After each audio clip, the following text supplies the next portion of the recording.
It's like a commercial break, but the commercial is for Greymon. Here's the new villain. We beat the new villain. We move on. Here's the new villain. We beat the new villain. We move on. Here's the new villain. We beat the new villain. We move on. Here's the new villain. We beat the new villain. We move on. Here's the new villain. We beat the new villain. We move on. Run. Welcome to Podagist, your friendly 8-legged dog-bus companion through the 2020 Digimon Adventure reboot. This week we're discussing episode 55, Digimon School Under Attack. I'm your host, Jeff Ruberg, and before I introduce this week's guest, I just wanted to let everyone know that I put up a survey to get some feedback about the podcast, so please fill it out if you have a minute, and I'll also mention it at the end of the show, and I have a link in the show notes. Check that out if you got a second. But yeah, without further ado, I'm excited to welcome back Sindre, aka @SindorMan on Twitter. How's it going? Hi, Jeff. I'm doing pretty good. It's like, it's pandemic times, but it's you can kind of like start to see the light in the end of the tunnel. Things are starting to open up, and people are starting to get vaccinated. So that's the process is underway. So that feels great. Yeah, I think I saw on social media that you recently got your first shot. Is that right? Yeah, I did. So here in Norway, some people are telling me that like what we do in Norway is kind of like not the way you should do it, but they're prioritizing everyone to get their first dose. So there's going to be like 3 months between the first and second dose. So I won't get my second dose until September 23rd, actually. Oh, interesting. Yeah, I hadn't heard about that. Yeah, it's an interesting strategy for sure. But I guess because we haven't gotten like the biggest like variant spread here yet, Mhm. so I guess that's why they're doing it that way. But that's cool and exciting. So you were last on the podcast, I think about like 10 months ago, was for episode 17, which feels like a lifetime ago. It Yeah, does. that was in October. Oh, wow. And how much, I know you fell off after that, but I'm curious, like, how long did you last before falling off of watching the show weekly? I think I may have lasted a few more weeks. I think when I did rewatch a few episodes just to like prepare a bit for this podcast.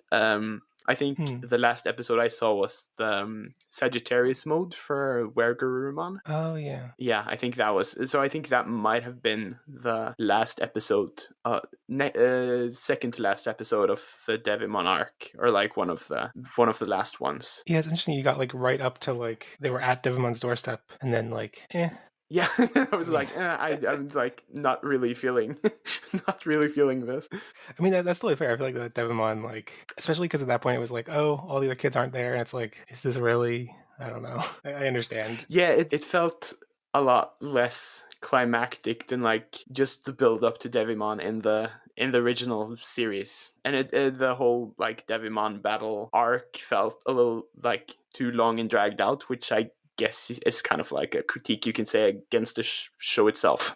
Yeah, and just thinking back on like the idea of like watching the original Adventures File Island arc and then like being uninterested like once they get up to Devimon, like no, that was like so exciting and so hype, and yeah. That's a bummer. Yeah, exactly. It's almost like that's almost like a self-contained series. And I know like here in Norway they had like some channels just reran those like 13 episodes over and over again. Oh, so I know before coming on for this episode, I gave you a list of some episodes to catch up on. So you like saw some of the highlights of the series, and like what were your favorites of those? Ooh, that's a good like I think. Just like the kind of like filler.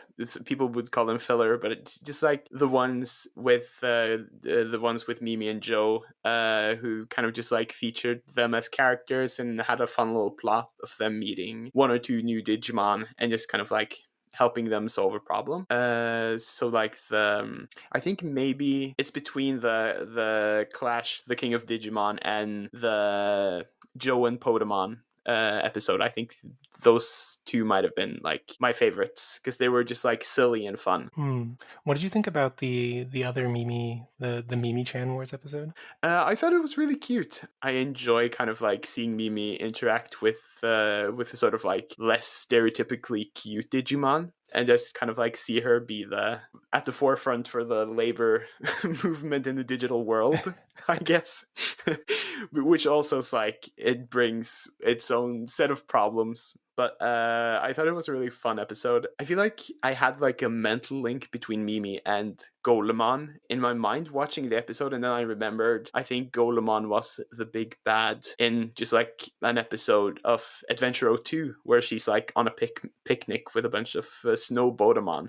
If I'm not like completely mistaken, he like tries to break he tries to break a dam or something. I think he might be like one of the first Black Spire Digimons. Oh, yeah, I was trying to remember. It Yeah, might be the episode where Hawkmon digivolves for the first time to Akilamon. that's a deep cut that I didn't Yeah. get on. I did an Adventure 02 rewatch not too long ago, so I felt like that kind of like stuck in my mind. Yeah, when you mentioned picnic, I was like, oh yeah, that episode with the Roachmon, but no, when they're rebuilding. Yeah, there are a lot of like Yoli and Mimi episodes that would like have them featured together in the plot. As they should be. I mean, Yeah, absolutely. You know my stance on on the Mimi Yoli relationship. So aside from those like fun episodes, you also watched a couple of the like and the like big climactic and like evolution ones. And what do you think hmm about those? I really liked. I think I liked the final Devimon episode where he digivolves to Dun Devimon. I really liked that. I thought that it had some really great animation flourishes. I'm not sure if I'm super into Dun Devimon's design or anything, but I thought he was just like, it was a cool animated, well animated episode. So I feel like that was probably my favorite. The final battle against Millenniumon, that's it, right? Hmm. Yeah, I thought it was a cool episode. Maybe a little like they bit over a bit more than they could chew, just because of the sheer scale of everything. I feel like it's very like difficult to animate something when it's like so enormous. But I really enjoyed seeing Magna Dramon, and having the chance to see God Dramon for the first time in anime was really cool. He's a little funky looking, but Yeah. I feel like even when he's on model, he looks weird, and then it's like when he's off model, he's just like yeah, very creepy. he has that Metal Greymon and Garudamon problem. Like the eye hole of like the helmet tends to like shift a little too far up, making them look a little off. Yeah. I thought they were fun episodes, and I feel like Millenniumon is such like kind of like a Digimon I only read about in the wiki, and trying to understand the whole mess of what is the Ryu story from Tamers, Mhm. and like all the Wonder Swan games and stuff like that. I always felt like that was like interesting, but way too convoluted to actually make any heads or tails of. I mean, I feel like you got some taste of the episodes from the Millennium on arc, but like overall, I feel like that Millennium on arc was, when I think about it now, oddly similar to how people like for all those years people talking about Millennium on and Rio and stuff. It was like so much hype and talk about them, but like everything I heard was like the things them like the games themselves weren't amazing games, and like Yeah, that's kind of how like that arc was like they were hyping up Millennium. Oh my god, Millennium's gonna revive. Oh my god, Millennium's gonna revive. He's gonna be resurrected. Oh my god, oh my god, oh my god, oh my god. And then it was like, and then he's back, and then he's defeated, and then it's okay. Move on to the next thing. It's like, okay, so he didn't talk. He didn't like have like a mission. He didn't really do. He kind of almost destroyed things, but then Taichi just like believed really hard and beat him. And okay, yeah, it was like the whole thing about like everyone giving Greymon the power to do the Terra Destroyer attack. It was very like Dragon Ball Z. I don't know. It felt a little hokey, but that's also like, I feel like that's like it's a little Digimon to be kind of like hokey and and emotional. yeah. But like, I mean, everyone giving Greymon the power, like it is very Dragon Ball y, but like it just reminds me of Angelomon having that similar moment with Myotismon in the original show, and it's like that's Yeah, also kind of hokey, but like it had so much emotional and character development behind it that it was yeah. like so It's good. kind of like the emails in the Diaboromon movie. It's like everyone Mm. giving is like basically Wargreymon and Melgarurumon being able to like digivolve into Omnimon because of like all the fan mail they got, which also had like, because you had the entire like weight of the original series to back it up, it felt earned. Yeah. What do you think about the so did you watch the War Greymon debut and the Hoemon debut? Yeah. Is that right? I really liked I thought the Wargreymon one was kind of fun. It was fun to have like Parrotmon as the sort of like baddie of the episode, as like a parallel to the beginning of the original. I'm not sure if like the episode itself, neither of the episodes were like amazing by any measure, but I do think I enjoyed the maybe I enjoyed the Hoemon episode a little bit more, just because it was, like I said, I enjoyed the silly episodes and the Junkmon and his like safety first shtick that he had going on. I thought that was kind of like just like fun and cute. The whole argument between Sora and Biyomon was a little dumb and felt like a kind of like a dumbed down version of when Biyomon becomes Garudamon in the original. But it's like, I thought it was cute. I think what's starting to show with the Mega Digimon is like, unfortunately, that the budget is only so much. So I think Hoemon had some really funky animation, not errors, but it was just like, there were some obvious like, let's just slide this PNG over the screen and not have her move any. And she also has like a kind of like funky design that I think lends itself really to looking off model if you don't draw it exactly right. And it's like, it's insanely complex, so I feel like they shouldn't be expected to like deliver something insane on what's basically like a weekly show. The moment that stood out to me was when I think it's like Hoemon like flying around the pillar, Mm-hmm. but like it's like the perspective is just not right. It's hard to describe in words, but it's like she basically just goes behind the pillar layer and then flies back around and goes above the pillar layer, and it's like, Yeah, that's not a 3D space. That's just a Photoshop layer. I feel like Hoemon is the kind of Digimon that really, I don't know, I think she works really well in like the official Bandai art. I think that's a really cool like piece of art. But whenever she's like depicted in any sort of different way, I always feel she ended up looking like a little funky with the little pot belly and the and the wings are always just kind of like a little funky. So it was a little fun to see. I think Garudamon is just like conceptually a better looking Digimon. Yeah, I totally see that. Like Hoemon is like new and fresh, but like I think Garudamon is the more classic design for a reason. Yeah, absolutely. Yeah. Well, before we jump into this week's episode, I wanted to take a moment on a very sad note to talk about the sad news in the Digimon community and the anime and several other communities at large. The news that Philece Sampler, the voice of Mimi and Cody, among many other voices, has passed away this past week, and it's really tragic and sad, and especially as we're like about to talk about this like fun Mimi episode, and it's like the thought that like the English voice of Mimi that like is the voice that like I think for both of us is what exposed us to Mimi, and for a lot of Digimon fans in the English speaking world is like their first experience with Mimi, and yeah, it's sad. Her voice was iconic. She was there's been an outpouring of fellow voice actors and directors on Twitter talking about experiences with her, and it sounds like everyone loved her. She was a joy to work with. Yeah, she just seemed like a great person, and she was, I don't know, she brought this kind of like character to Mimi that it was like, yes, she was like a spoiled rich girl, but there was like a sense of sweetness to her, and I think she brought like a really special quality to the character, and I think like whenever it's her performance is usually like lines that I think a lot of like queer Digimon fans still like quote to this day, which makes I think Mimi like the favorite character of a lot of queer Digimon fans because of that, because of her performance and because of like her delivery of a lot of like iconic lines.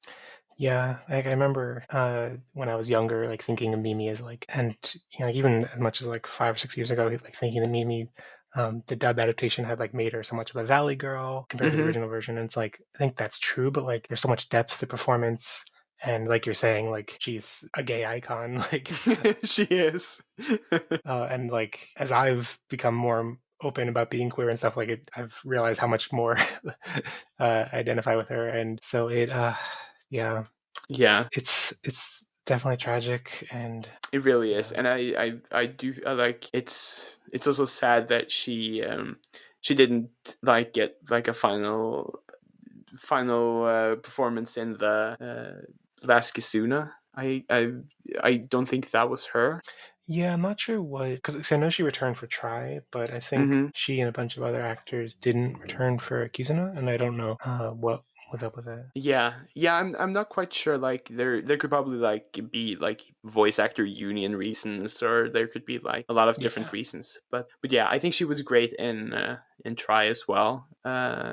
She like yeah. I don't know. She kept that Mimi spirit really, even with kind of like more faithful adaptation in Try. I think she did. She still had that sort of like the charm of the original Mimi from the original adventure. So, our hearts go out to her family and Hmm. everyone, and she'll definitely be remembered. But I guess on a lighter note, let's enjoy the time with Mimi that we have now with this new version of Mimi. Yeah. So let's jump in a Mechanorimon and fly back to when we thought the series had tons of potential and dive into this week's episode, episode 55, the Digimon School Under Attack, aka Too Cool for School, aka even abusive teachers seem inspirational with Rosemon colored glasses. And the spoiler policy for this week, like always, we'll be talking about everything included in the episode on Crunchyroll, which includes the title and preview and Digimon Analyzer and stuff for next week. And we might spoil anything in the original adventure and 02, but give you warning about any other seasons if they come up. And there are also, I don't even, at the time of this recording, at least, there are no titles and synopses for stuff beyond next week, so we won't really be able to spoil you there. But yeah, before we talk about this episode, quick recap. So this week on Digimon Adventure: 2020, The Adventure of Taichi, we follow Mimi as her Digivice's compass brings her back to the Tanemon village she once ruled as queen, only to find that her Tanemon subjects are now students at Babamon's evolution school. Mimi and Palmon eagerly sign up for a free 3-day trial, but are quickly brought down to earth when Togemon and Lilymon don't live up to Babamon's standards of strength, purity, and beauty. Mimi and Palmon consider dropping out, but Gigimon explains that Babamon is only abusive because at some point a single student dropped out, which convinces them to stay, I guess.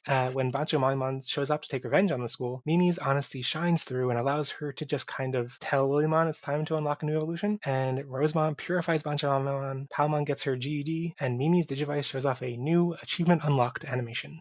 Yeah, so what do you think about the episode? I think I really liked it. It's not. I think it's like of the three Mimi episodes we've talked about so far, like the one with Golemon and Gatomon, and the one with the Edamon. I think this ranks like in the middle, maybe. I thought it was a fun episode. I enjoyed having just Mimi and Palmon alone for a little while until Tai had to come back for for absolutely no good reason, just to like be there. It's like he's contractually obligated to appear in every single episode. Which just feels, I know it's not actually meta, but like the time when they're doing target practice with a Greymon on the target, it's like, okay. That felt like it felt pointed. Yeah.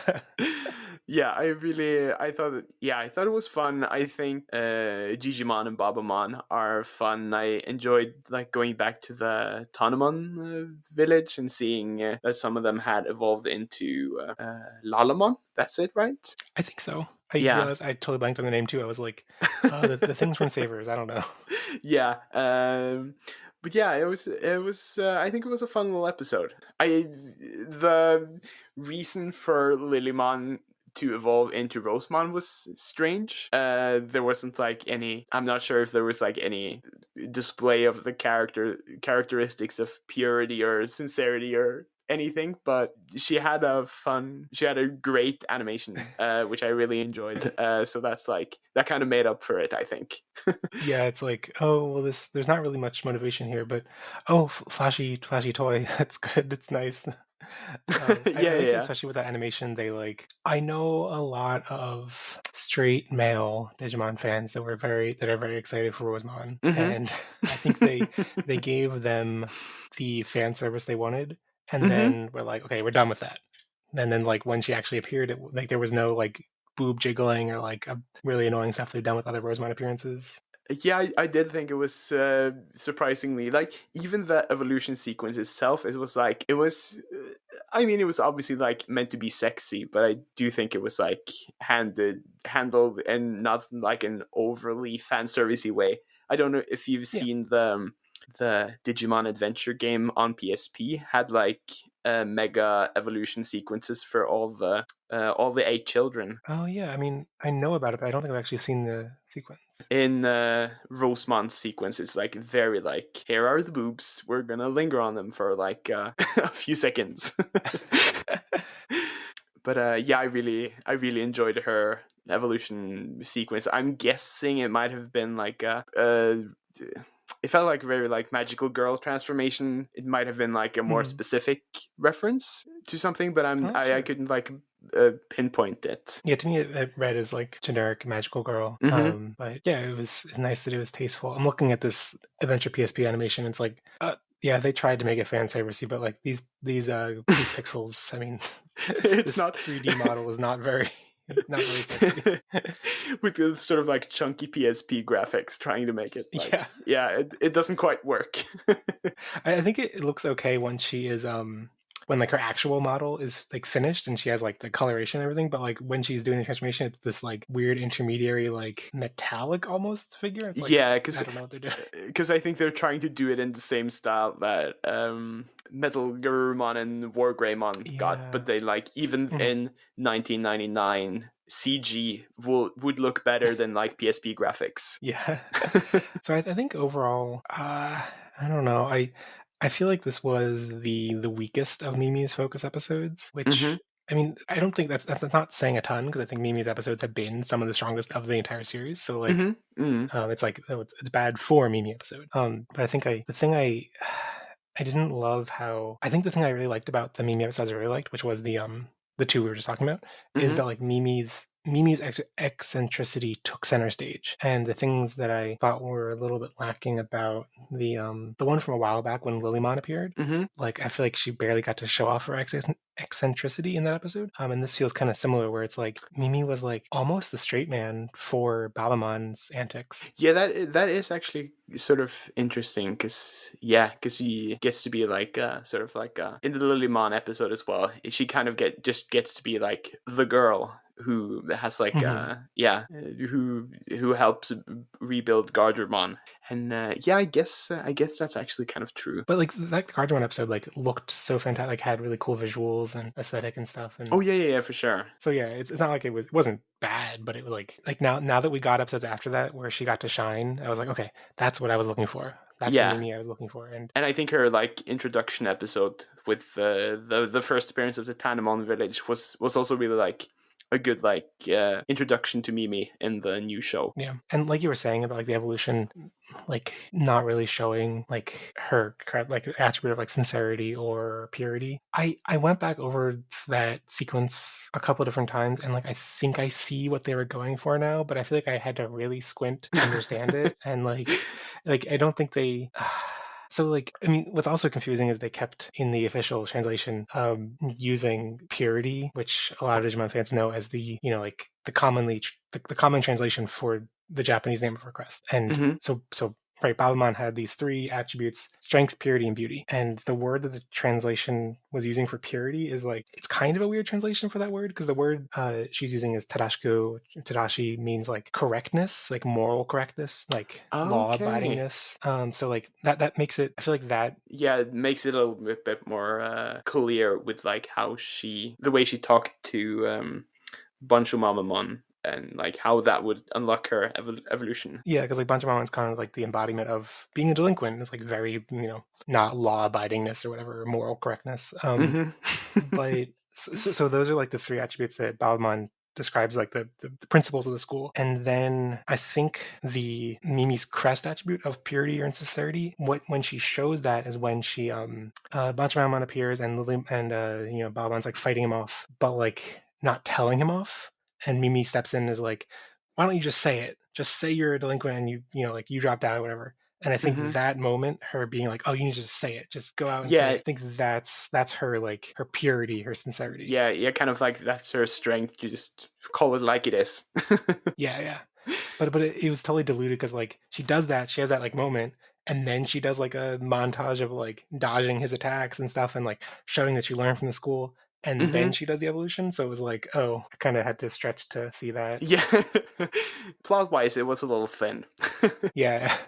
And Mimi's crest name is called out by name, or well, I mean, not called out, but like it is the name is dropped when well, it's not the name. The Japanese word is dropped when at the end Balmon like says like congratulations Palmon, you achieved a strong, beautiful, pure, and genuine evolution is what the subtitle said, genuine. Okay, And yeah. yeah, that the genuine word is Junshin.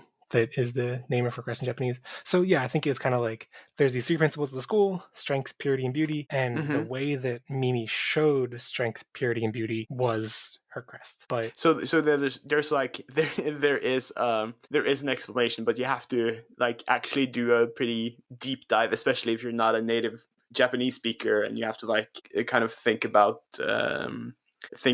the different meaning of translated words to kind of like figure yeah, out the reason for how Lilymon got to digivolve.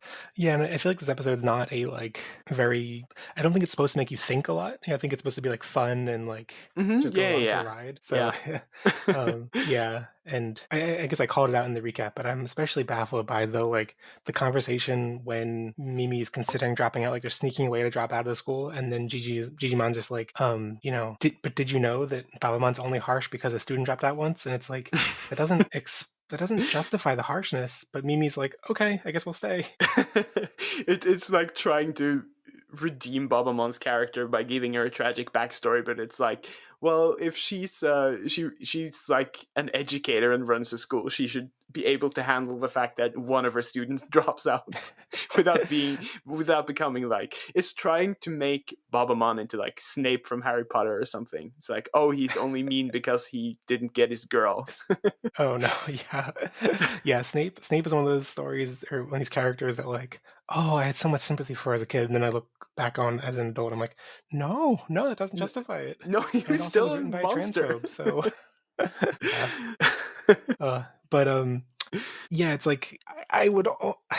See, I don't understand it because like it seems like they don't spell out whether Balmon was harsh before, but it's Hmm. like I feel like that harsh and strictness is just going to drive more people to drop out. So like it doesn't. I don't know. I enjoyed her character. I thought she was like a fun, kind of like a typical like strict lady in an anime, but like trying to kind of like explain. I think it would have been better just to have her like that's just how she is as a person. Yeah, That would have been more interesting than to have it like be because a student dropped out. yeah. I think like trying to give it this like tragic backstory was a little. I don't know, a little much. But I mean, there were lots of. I love how this episode had like lots of references. Like, I mean, I feel like the big elephant in the room for references is the Bancho Maimon. Like, the Bancho archetype is very inspired by JoJo's Bizarre Adventure, and when Bancho Maimon's fighting Balaman, like literally does the iconic JoJo like ora ora ora ora ora, which I was like, oh my god, they really went into it. Okay, yeah, I'm not that familiar with JoJo's Bizarre Adventure, so I didn't like quite catch up on that. But I can like see the especially like see the visual similarities as well with the whole like Bancho Digimon Mhm. type. Yeah. Did you? I can't quite remember. I'm guessing it had to be like during one of the running sequences, but it was so out of place. They suddenly had like a Hanna-Barbera running sound effect, like when Scooby. Yeah. Did you catch? I was honestly like, is this copyrighted? Are they allowed to use this sound effect? Like, what's going on? Yeah, because that seems like it's only in Scooby Doo episodes when they're Yeah. running from like a monster or a ghost or something.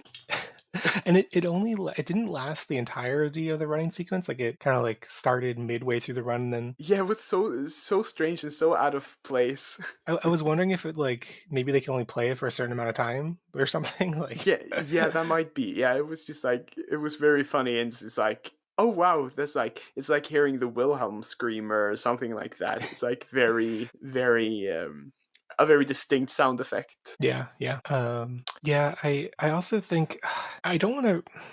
So there's a lot of speculation before this episode about the fact that in the null canon lore, like if you look up Babamon on Wikimon, Mm-hmm. like Babamon in the null canon lore is a Lily or is a Rosemon that was like cursed with old age and stuff. And there was a lot of speculation Ah. about like, are they going to be? Is this Rosemon going to be connected to this Babamon and stuff? And like, I'm not trying to like. I don't expect there to have been a connection there, but I found it weird how I feel like when they introduced Babamon, the camera lingered on her. They share a necklace in common, Babamon and Rosemon. So it was weird that they showed off the necklace, and then it's like there's no explanation for why they have the same necklace. Yeah, because that was strange. 'Cause, like I've seen Babamon in other things. I think she's in Tamers. It's like for like an Yeah, episode or something, but I've never like noticed that she has the same necklace as Rosemon. yeah. I didn't notice that at all until the preview last week, and it's like everyone's talking about this connection. I was like, oh, I never would have guessed that.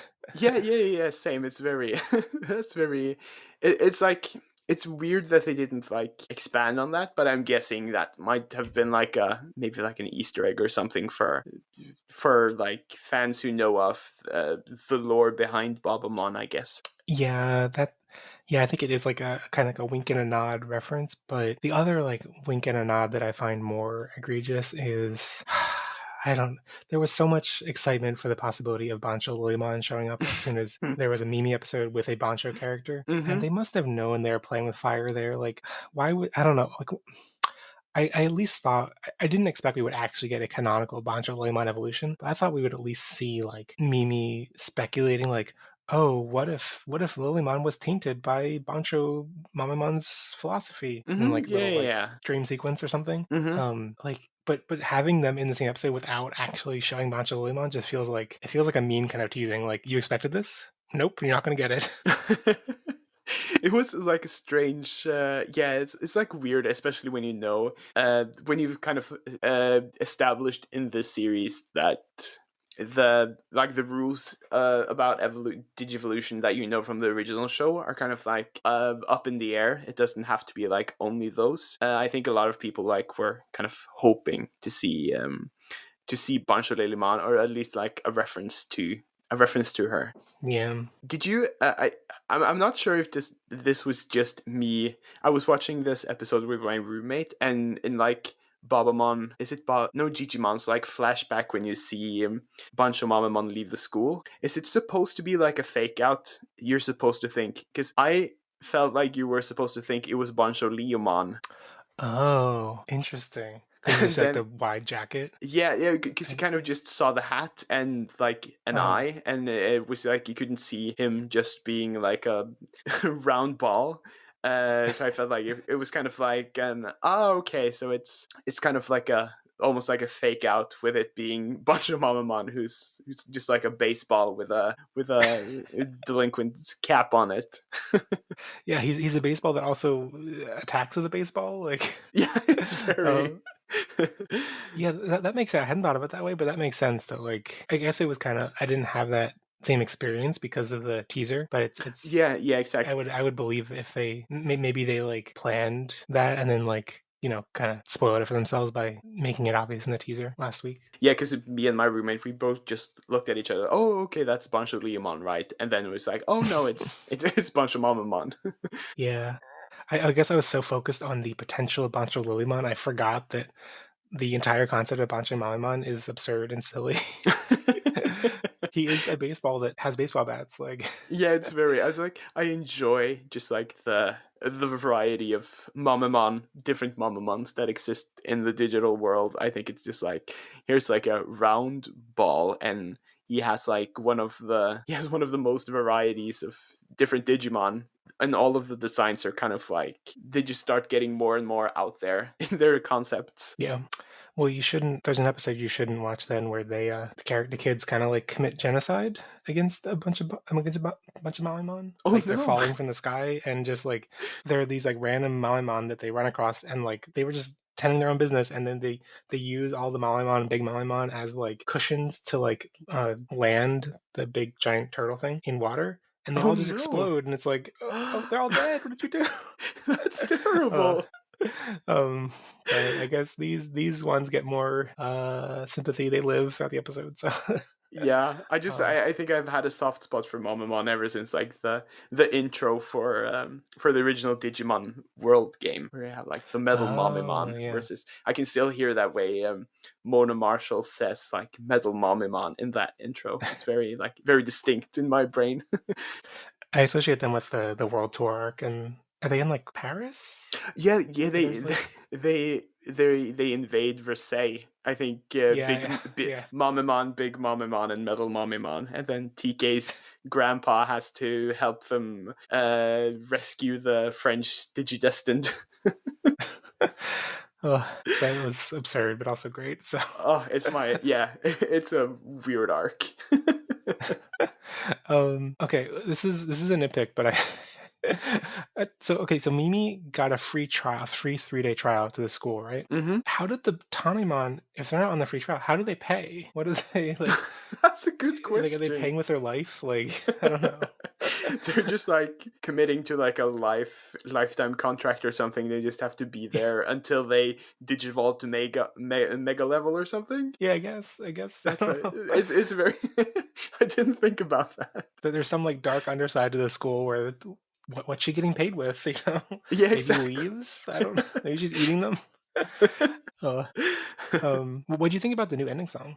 I thought the song was okay. The animation was awful. Oh Like yeah, it was just like I think the like basically I can't remember the first ending song, but I think like every ending song after that has had like a sort of like it hasn't been like necessarily animated much, but it has been at least like just like very good looking Digimon art as like either the kids waking up with a Digimon or the kids enjoying like fall in Tokyo. I think it was really cute, and this is just like key art showing up on the screen, hmm. which I thought was kind of like I don't know if there's like is there no budget this season?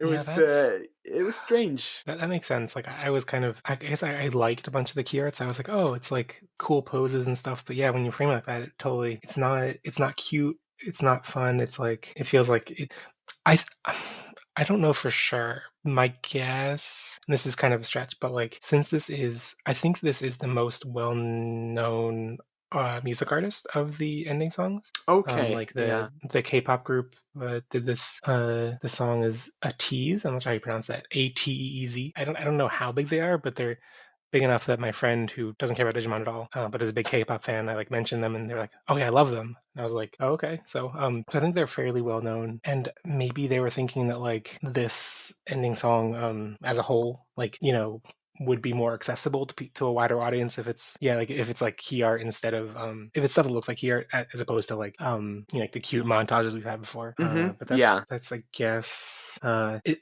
I did kind of like the when they start like well, I don't know. When they start showing footage from the show, it felt kind of Mm-hmm. like it was going for like a nostalgic, like looking back on the show. But I was also Yeah. like, why are they showing evolution footage? We've seen this evolution footage over and over. Like it's not Yeah, that was very strange. like I wish it was like memorable, iconic moments, but like Uh-huh, yeah. Just like showing the kids with their Digimon, which is something I feel like in general has been like the bond between kids and Digimon hasn't been as strong this season, like overall. yeah. But it's Mm. yeah, I don't know. I guess maybe they were thinking like, okay, this is a song by a famous this is like a famous K-pop group, and we're guessing like that's kind of like the focus of it, and then we'll just like show some. I mean, the key art itself wasn't bad, but it's just like it was very just like these are the characters as you see them and as Yeah. you know them, kind of like yeah, and just like seeing that sort of like pyramid thing with seeing like Ty and Matt in the front and seeing Joe and Mimi in the back, which is like okay, yeah,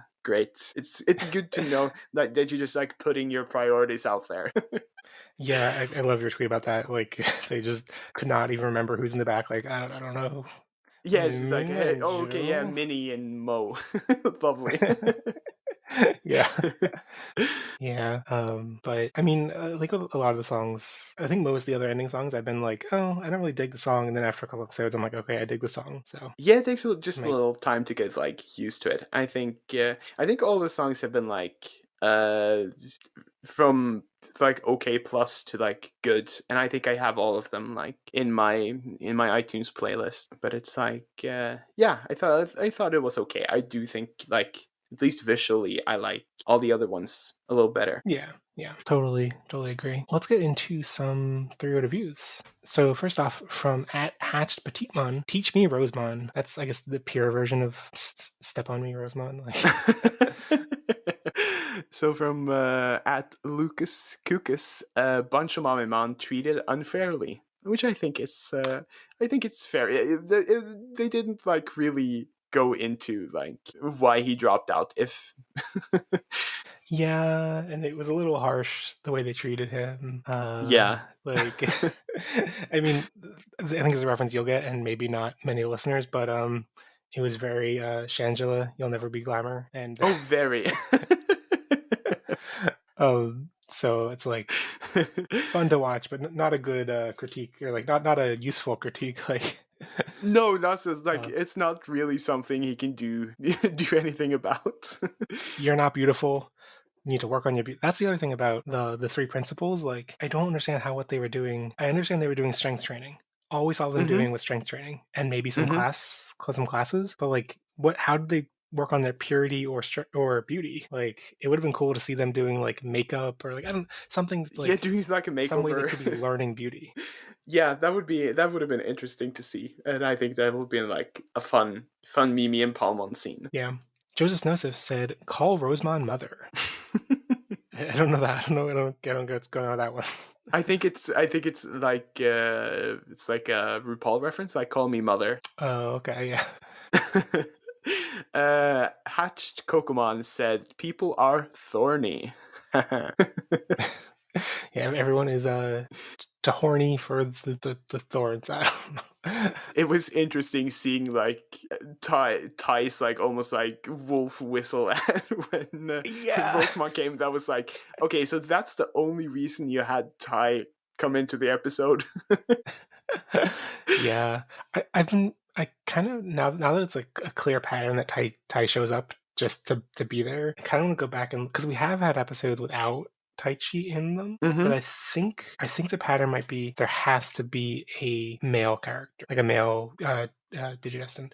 Okay, yeah. Maybe it's Tai Chi or Yamato. I'm not sure about. I think maybe it's Tai Chi or Yamato. Yeah, because I don't feel like Matt would have the same sort of like auga like reaction to seeing.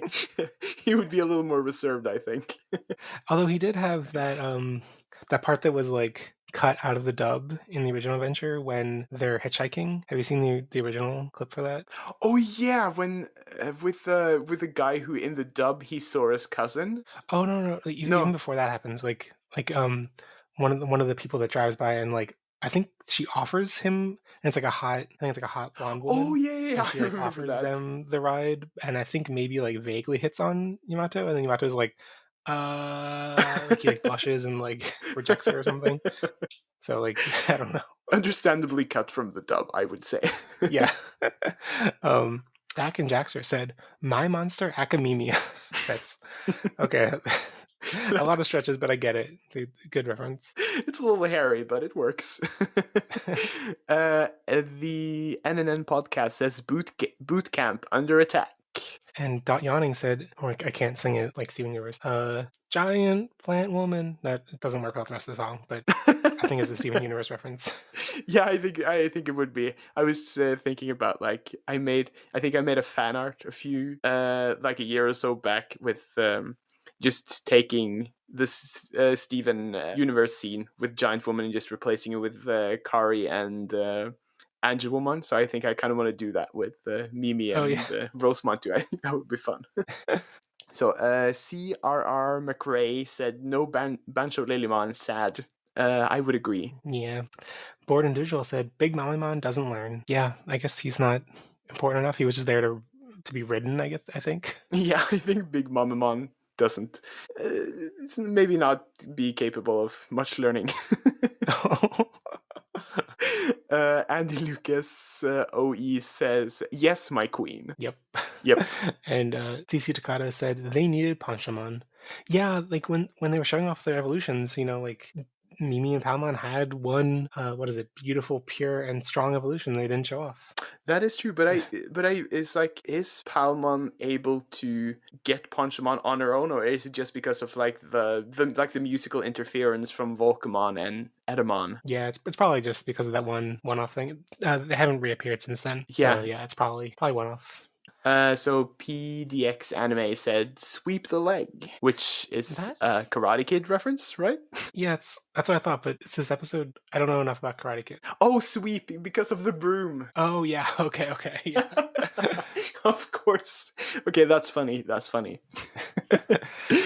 All right, so onto some listener comments. First off, from @HatchedKokomon, the size increases of these Digimon is starting to annoy me, especially since it's also translating to raw power. Lilymon and Banchamaimon were on par, but Rosemon, a giant woman, beats him easily. Can we please get small megas again? Please, it's like they're compensating. Yeah, there was a good tweet from Lost in Translation Mon that was showing off a GIF of when we first saw these silhouettes of megas back in episode 5, and Rosemon has always been huge. This isn't it's not new, but yeah, it's weird. It's definitely weird, especially seeing Mimi on her head. Yeah, it was strange, and I think that's like since I just watched the War Greymon episode as well, just seeing him suddenly be so huge when he's like slightly bigger than human size in the original, if I like don't remember wrongly. Yeah, I think that's right. Like he can have like Tai can ride on his back, but that it's like he couldn't sit on his shoulder, I think. Yeah, like it makes sense for the ones that are non-humanoid to be huge, but like the humanoid ones, I'm like, that's where it's weird. Like I kind of liked how they were like, like the kind of like trope of like constant, like especially going like from Metal Greymon to War Greymon, like concentrating the power down into a small form. Like that seemed cool, and now it's like, oh no, just get bigger and bigger. Yeah, I really like that, and just like I enjoyed seeing like when you saw Bobomon taking Lilymon's attack and like throwing it back at her, and seeing Lilymon and Mimi just run around the track and them being the same size. I thought that was like really fun, because you don't necessarily see just like the size comparison that often. Yeah, and it was kind of neat how in the original show they had to kind of struggle sometimes to have Lilymon like carry Mimi. Like I'm thinking like in the Pokemon where she like throws her around and stuff. But now they can just have her ride like everyone else. It's all the same. Yeah. Also, I'm curious. Like, I mean, they didn't spell it out, so it's probably not true in this canon. But like, I like the idea because, like, everyone shrinks when they get older. But I like the idea that Rosemon goes from being giant to Babamon eventually. Like, it just shrinks a ton. I do like the idea of that. Joseph Snosif said, if next week is a plot-driven, non-slice of life episode, I'll be fuming.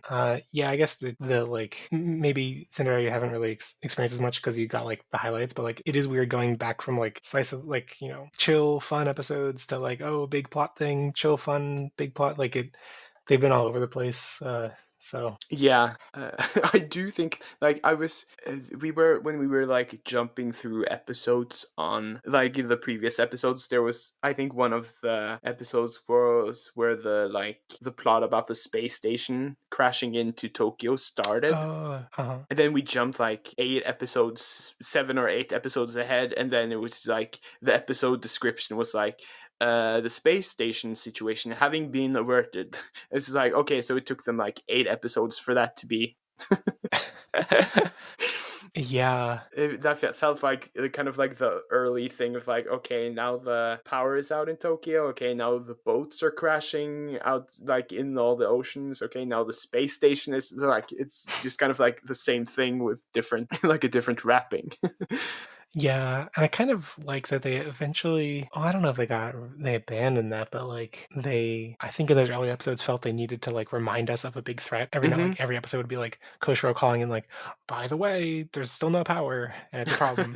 By the way, this space station is still going to crash. It's still a problem. And I kind of like that now it feels like they have the confidence to like trust the episode can stand on its own.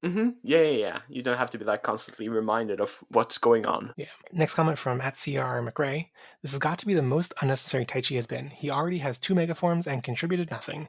I guess on a separate note, this might have been the least earned evolution. Also, it's kind of weird that Rosemon and Bobmon have the crest of light instead of sincerity. And this is referring to on their necklace.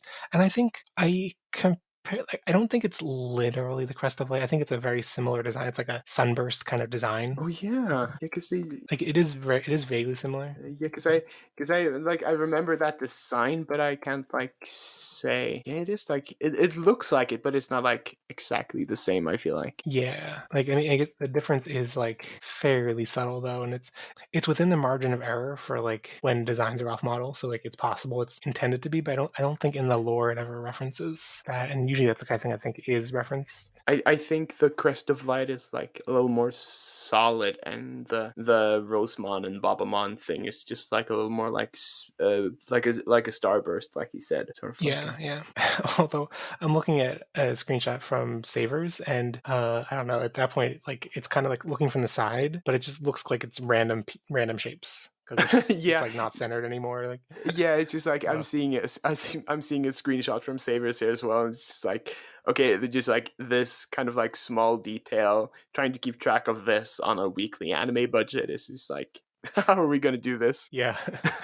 But yeah, and the other thing we talked about how like it didn't. We talked about the connection, like the crest attribute and stuff being kind of weird, but yeah, the fact that it really felt like she was just like, okay, now you do it now. Like it was so on demand that I don't know. I wish it felt more earned and felt less like an on demand thing that she just chose to do at the last minute. Yeah, for Uh, sure. but I think Taichi being unnecessary, like if he has to show up contractually or whatever, like I'm glad this like he showed up and like barely took the spotlight away. I think Yeah. technically he did get like he got more evolution screen like Greymon evolving and stuff than Togemon. Like it was a little upsetting that like Togemon got like this crappy little like crossfade. Oh yeah, I hated that. That was so like such like a cheap out, and then they just reused the Lilymon evolution animation that we've had since the start. I feel like. Yeah. So like but I think I've kind of learned to like ignore the Greymon evolution sequences. Like I'm like, okay, I can look down at my phone or I can like take a sip of water or something. Take Exactly, a break it's for a like second. break time. Yeah.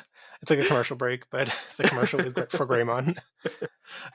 Yeah, so like at least he didn't really take the spotlight away. I do like how like they kind of imply that Taichi and Digimon had a battle off screen. Like Taichi's like, "Oh, Digimon, you're really strong." It's like we didn't see any of this, but okay. Oh yeah, that's true.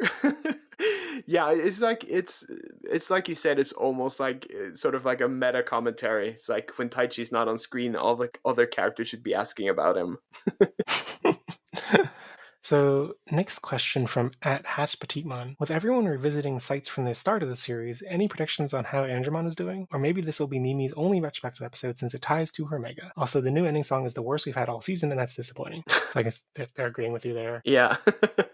And yeah, I think it's unlikely that we'll see Andromon or Gargemon. Like I think this is Mimi's quota. Yeah, do we know how many episodes this series is? No, but that's an interesting point to bring up at this point because the only like evidence we ever got was like one listing that mentioned 66 episodes and then was taken down and it was Yeah, because that's what I remember. Yeah. so like it was never officially confirmed in any real fashion. It was still kind of rumor, but then there's as of like a couple hours ago this new document that came out that's basically like a pre-order form for some new toy that shops in Japan can order. And oh yeah, with 6 like blacked out characters. It's like so it's 6 items and it describes it as being for the English translation is like the Digimon Adventure follow-up series. And so that's all it said was follow-up series, and that term they use for follow-up series can mean it can mean sequel, it can mean thing related to the original, or it can mean just thing that comes in at the same time slot. okay. Like completely different franchise that just airs in the same time slot. So like it could mean anything. I feel like the fact that they're using it as like would you really advertise like, oh, pre-order this item based on when the time slot's airing? Like it probably is related to Digimon, I'm guessing. And it feels like, okay, you know which Digimon show has 6 characters in it. That's also a sequel to the original adventure. So it's like, I feel like if it's not what everyone thinks it is, it's kind of like a big tease. Yeah, but it's a tease and also like a threat. Yeah. Oh my god. I'm like, oof, oof, oof, oof. Yeah. Most of the reactions I've seen have not been positive to the idea that it could be a 0-2 reboot. So Yeah. I'm not seeing how this reboot has gone. I'm not over like very positive if it's gonna be an O2 reboot, but I don't know. I'll keep my as like a huge O2 fanboy. I will probably just like I'll keep my eye open for it yeah, because if it it could happens. totally take a different creative direction from this reboot if that Yeah, were yeah, the for sure. case. But I guess the reason I was bringing it up is because like the timing for that new product, whatever it was, like mentioned coming out in October, which would line up with around 66 episodes. So like Oh, it's okay. seeming Yeah, more and more yeah, likely that 66 is gonna fit. And also for in terms of ending song lengths, the previous ending songs have been in the show for I think the shortest was 12 episodes and the longest was 15. And okay, so that makes if sense, like yeah, so timing wise. if there's 66, this one would be in there for 12. So Yeah, yeah. that could fit. And it does Yeah, kind of like feel like a final ending song as well. yeah, like it feels like a looking back kind of thing. Yeah. The next question from at Thousand Lion, Mimi and Palmon had to sign up to join the school. This raises some very important questions, namely, can Palmon write? Palmon has a signature, and how can Palmon hold and write with a pen and with no thumbs? Uh, none of these will ever make sense. No, it's like I mean, Palmon can hold a pen using like one of her vines to like wrap it around it, I guess. But I don't know the written language in Digimon. It's like the rules about that seems like pretty fast and loose. I think is it like digicode or is it like Japanese script or is it like yeah, it feels like it could be like doesn't have like any concrete answer, I think. Yeah, or like, are they taught to read and write? They're in a classroom with stuff on the chalkboard, so I guess so. I don't know. Yeah. At least it's not the mechanics of Palmon writing aren't as absurd as in Try when Gomamon cooks ramen. And it's like, how does Gomamon cook ramen? Like, what? What? Oh, that's How does he do that? Yeah, I did wonder like when Mimi was like explaining her name, and it's like, yeah, what would Palmon have written? yeah. Um, Next question from at Dak and Jackster. Ty's arbitrary reoccurrence is starting to feel like a self-aware joke. It was cool to see they evolved Tanamon, though it would have been cooler if they'd achieved different forms like in V-Tamer. They include a reference to like a screenshot of this V-Tamer page where like they come back to the bunch of Agumon they originally saw in like chapter 1 or 2 and come back and they've evolved into completely different forms like that aren't reminiscent of Agumon at all. Oh, really? Okay. And they continue, especially since this season has leaned into branching paths more than most. Like Nanimon slash Blossomon, the returning Digimon still don't speak. Hard to tell if this was done intentionally, but assuming so, is it good they're sticking to their pre-established silence, or would you prefer they were given speaking roles? I guess it's fine for consistency that stuff like Dramogamon in the background don't speak. Like it would have been weird if it like came back and suddenly spoke, and it's like I learned to talk while you were gone. Like I don't know. Yeah, I feel like also they wouldn't have like any reason to speak. Like all the background Yeah. Digimon were just kind of like there to fill out the scene. I feel like so. Yeah. And I didn't feel like with the fact that like Babamon was speaking, Jijimon was speaking, Bancho Mamamon was speaking. I think there were episodes long ago where like it felt like no one was talking and it was weird. But like we got a bunch of new characters who all spoke, so it didn't read to me as weird. It felt normal. Yeah, exactly. It didn't feel like there was any like odd silences or something like that. Yeah. Austin LC23 said, so we see Mimi complete her quest after getting Rosemon, but Sora's Digivice didn't do that. Why do you think that is? Do you think they're trying to make up for the weaker Sora episodes by possibly giving her another focus episode? And also Dot Yawning replied and added to that Mimi's glowed and unlocked an evolution. Sora's didn't glow but unlocked an evolution. Joe's glowed but didn't unlock an evolution. And yeah, there's no consistent pattern between the three of them. The thing is like is this something we're gonna read too much into and just like end up getting disappointed? I feel like that's kind of like where I'm leaning. Yeah, I would, if I had to guess at this point, I would assume that the glowing or whatever this like the crest appearing for Mimi happened off screen for all the other characters. Oh yeah, Or, sorry, right. all the ones that reached Mega, like maybe not Joe. Yeah, but like because Joe's Digivice glowed, but it didn't show the crest symbol. okay, yeah, because Joe hasn't gotten his Mega yet, right? Yeah. And the glowing that happened in his episode was like, I don't know what they were doing. I think it was like a tease at the end of the episode, like, oh, he still has more to tell. There's still more to happen with him Okay, or yeah, something. yeah. So I don't know if I assume Sora got her episode. The thing that frustrates me the most about this, the way they showed off this, like her crest appearing and stuff, was that like they kind of like, I guess this maybe isn't clear if you're jumping into the episode, but like they're following the compasses on their digivices that are bringing them somewhere, and each of them had a different compass direction. Yeah, okay, yeah. That's kind of like what I figured with the like each like quests to get like their crest unlocked. Or But like the fact that this is the first one where it seemed like quest achieved, like quest finished, and the fact that it doesn't culminate in like an actual physical location, just I don't. It seems so like magical and preordained. The idea that like the Digivice told her to go here because this is where she was going to, like have some moment involving purity or sincerity, like that. Like it doesn't need to be exactly like the original show where they found physical crest objects or whatever. No. But like it's definitely feels weird that it's like, oh, here's where you're gonna have this adventure that you need to have to understand courage. Like yeah, it feels a little strange. But yeah, I don't know. I don't think there's like, I think the way you explained it, it's like Sora's crest showed up like off screen, and we're probably gonna see it in a later episode. yeah, I wouldn't be surprised if Koshiro just like, oh, here's everyone who got them and here's everyone who didn't. Like yeah. just like a 2-second info dump. Last question from Andy Lucas OE. Perhaps Mimi will travel with Bancho Malimon and learn the ways of the Bancho, but since Bancho, I got Bancho and Panchomon confused.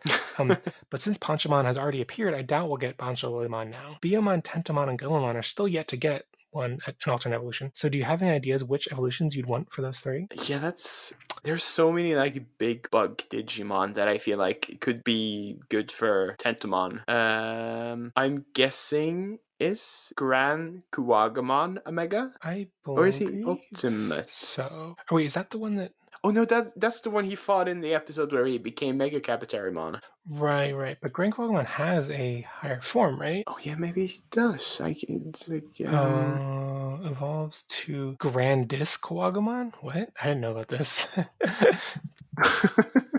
Interesting. Yeah, I really can't think of anyone for Tentomon. Goemon, the obvious candidate, is Plesiomon. Yeah. Which I think could totally work. Like it seems like an obvious pick, but like I think it would be fun to have some kind of like, I don't know, some reason that a more submergible Digimon, or like a more Digimon that's more at home inside the water, would make sense for one episode. I think that'd be kind of cool. Yeah, I think so too. And it's like we've seen Vikemon in like promotional posters and stuff like that, right?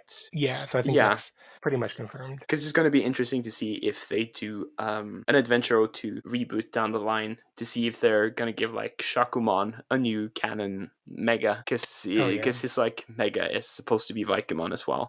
Speaking of 02 things, the first thing that came to mind as an alternate evolution for Tentomon is Stingmon, but is that sacrilegious to like take that away from Ken? I don't know.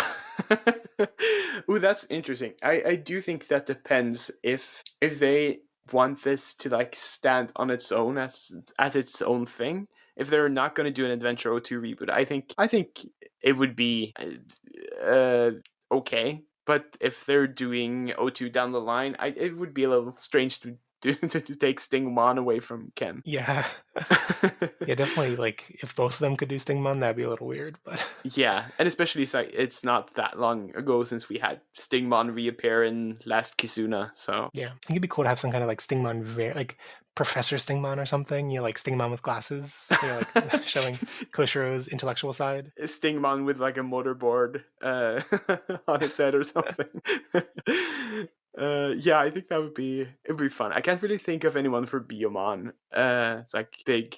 There's that like big grassy bird Digimon that looks kind of like Hoomon. Oh, is it the one that? It's basically like, has it maybe been in the anime already? Is it one of there's like a new one that's like dinosaur-ish? Yeah, it kind of looks like a dinosaur bird with like a bunch of like foliage growing on it. Oh, is it a Torapiomon? Wait, no, that's an ultimate. But I don't know, just like any kind of like something that maybe looks more Garudamon-esque, maybe like a bird-like bipedal thing.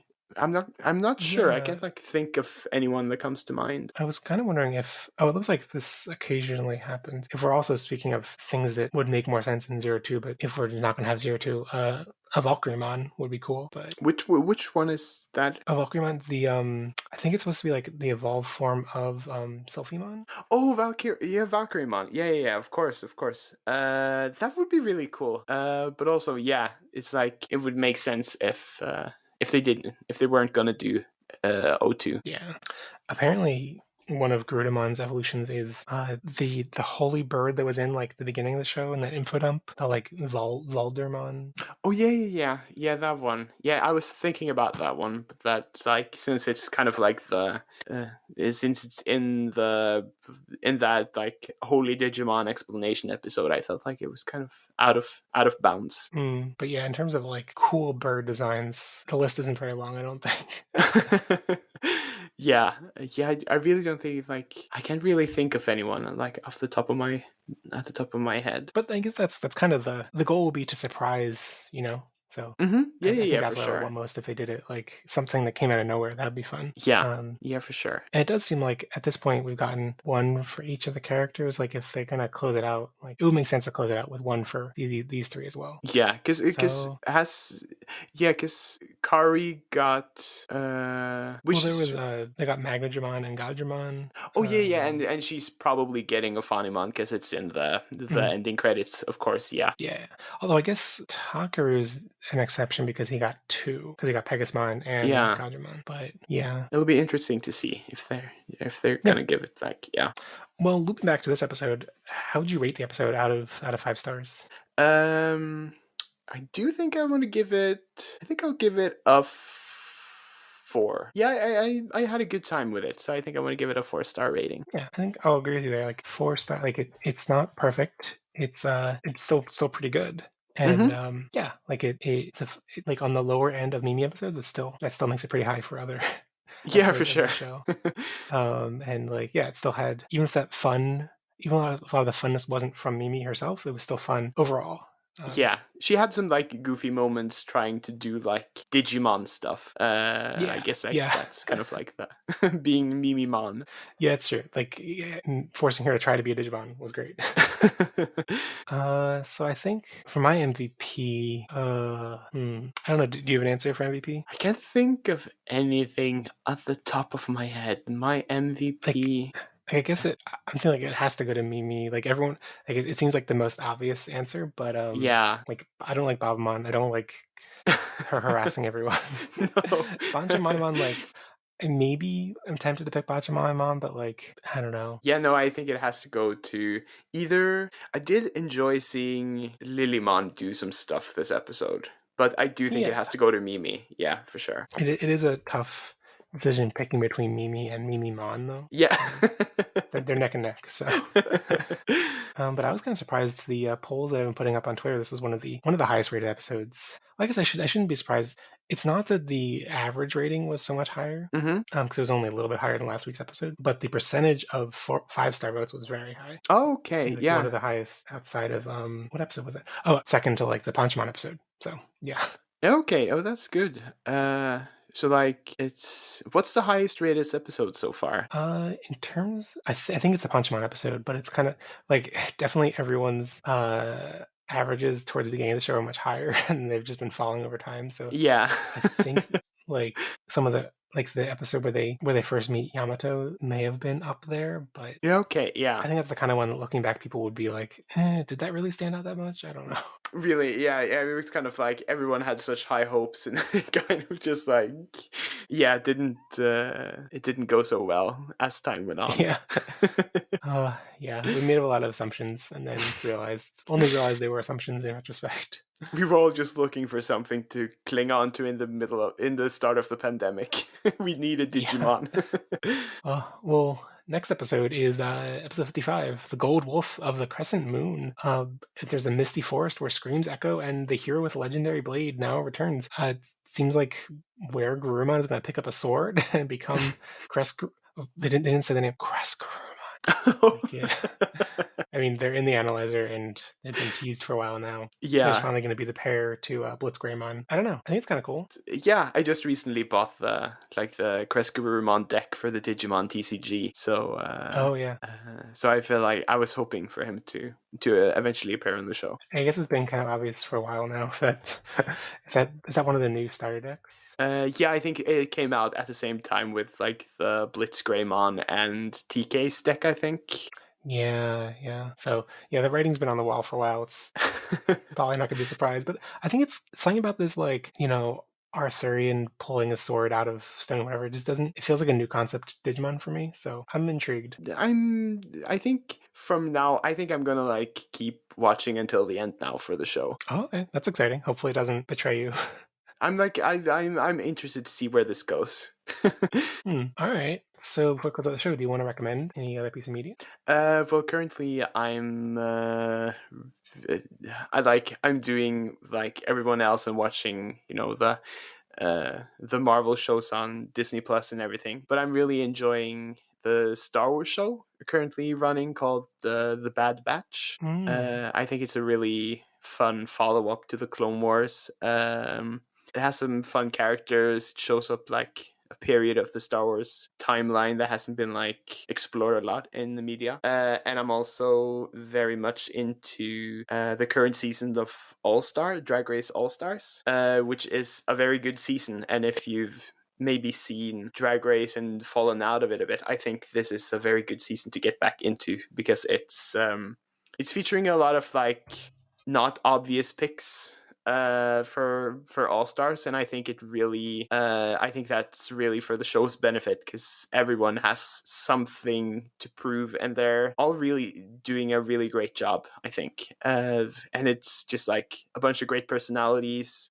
great performers, and I also just want to give a shout out to the drag queen Bambi Banks Coulee, who just this last week did a Togemon inspired look, which I really like. Is she related to Shea Coulee? I think she's Shea Coulee's drag daughter. Mm. And she recently did a Togemon like Club Kid inspired look, which was really cool. You can find it on her Twitter and Instagram.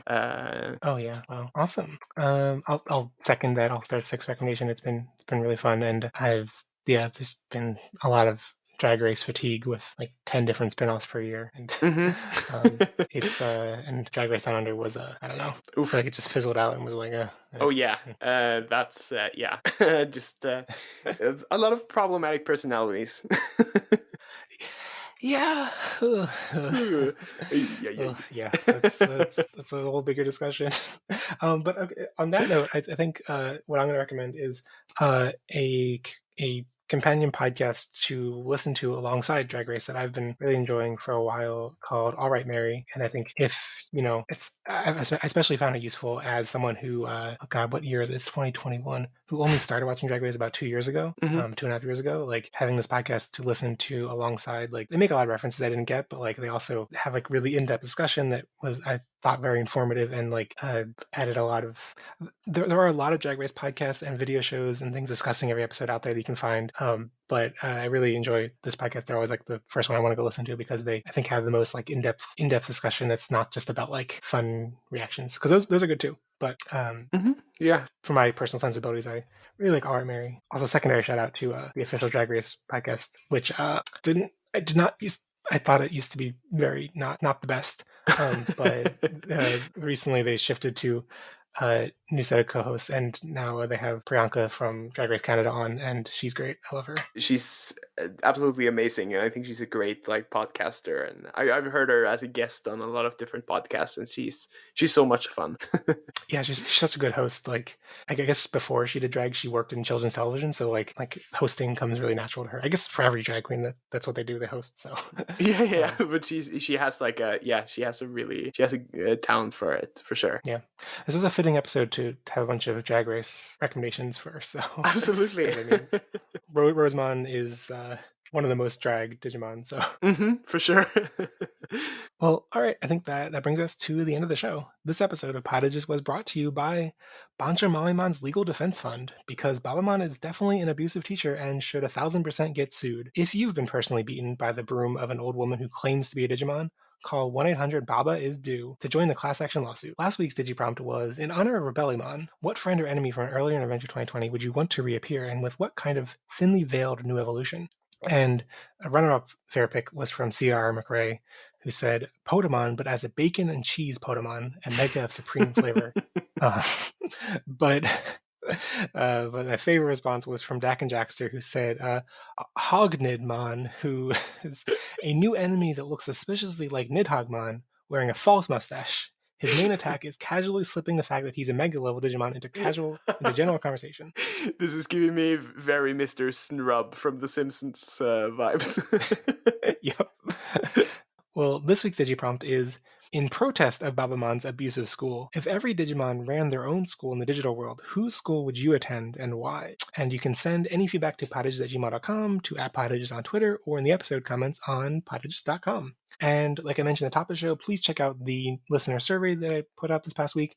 It's been almost a year since the last survey, so I'm really curious to hear what people do or don't like about the podcast in general, and also really curious to see if people are interested in stuff like a Discord or Patreon, which has been on my mind a lot the past couple of weeks. So please fill it out if you have a minute. And share the podcast with your friends who will attend Digimon school with you, even though they keep getting graded unfairly for not being a Digimon. If this is your first episode, don't forget to subscribe on YouTube, Spotify, or wherever else you find podcasts. So, Sindre, thank you so much for coming back on the show. Thank you so much for having me. I've had a great time. I always enjoy being able to talk about Digimon. It happens all too rarely. I've been really enjoying seeing you, get back into watching Digimon, just because your shitposts on Twitter have increased the Digimon content. So absolutely, I have I always love them. Ebbs and flows of Digimon. Of my Digimon obsession. It comes and goes. Yeah. So if people want to find you in the digital world, where can they check you out online? I'm on at Sindorman, SINDORMAN on Instagram, Twitter. I think that those are like the social media I use the most. I do occasional Digimon fan art. I do a lot of like pixel art, stuff like that. On Twitter, I make a lot of Digimon shit posts. So if you like that, give me a follow there as well. And also lots of non-Digimon artwork that is also really great. Fantastic. Everyone should. Yeah. If you like Pokemon or just like anything nerdy or fun, I make a lot of like different stuff. And just thinking about the Raja Sudowoodo. Oh yeah, so. That was a real fun. If you're a fan of Drag Race, I think you're gonna like my artwork. I do a lot of like mixed media references to Drag Race with mixing Drag Race and video games. Yeah, it's fantastic. And I am also, as always, Jeff on Twitter, and also have my general anime podcast, Love It or Leave It, if you're interested in other new anime that's not Digimon.